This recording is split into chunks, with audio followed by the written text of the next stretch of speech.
کراچی کا بین الاقوامی ہوائی اڈہ، وہاں پہ پاکستان میں ایک ڈومیسٹک فلائٹ تھی سرین ایئر ویز کی، وہ کچھ تاخیر کا شکار ہے، جس نے صبح 4-5 بجے کراچی سے اسلام آباد کے لیے اڑان بھرنا تھا۔ جہاز کا کہہ لیں کہ ایک اس کے اندر ٹیکنیکل ایک فالٹ آ جاتا ہے ایئر لائن کے مطابق کہ اس کا ہائیڈرولک سسٹم جو ہے وہ ایک دم سے کہہ لیں کہ فیل ہو جاتا ہے، اس طرح سے ایکٹ کر نہیں پا رہا، ورک نہیں کر پا رہا، آؤٹ آف آرڈر ہو گیا۔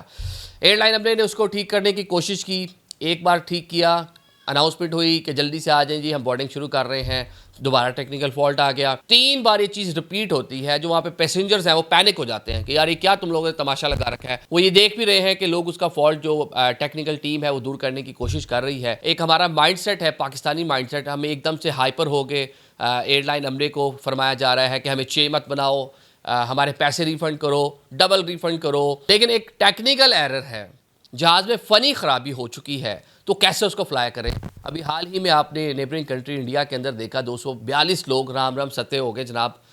پوری اپنے ڈریمز لے کے انگلینڈ جا رہے تھے، ٹیکنیکل فالٹ آیا، کتنے لوگوں کی کیجولٹیز ہوگی آپ کے سامنے ہیں، دنیا بھر میں یہ معاملات ہوتے ہیں۔ اب اگر گاڈ فاربڈ وہ جہاز کو اڑا لیتے، جہاز دوران پرواز میں کوئی فنی خرابی ہو جاتی، اللہ نہ کرے میرے منہ میں خاک، جہاز کریش ہو جاتا ہے، تو پیچھے آپ کے کیا بچتا مجھے بتائیں۔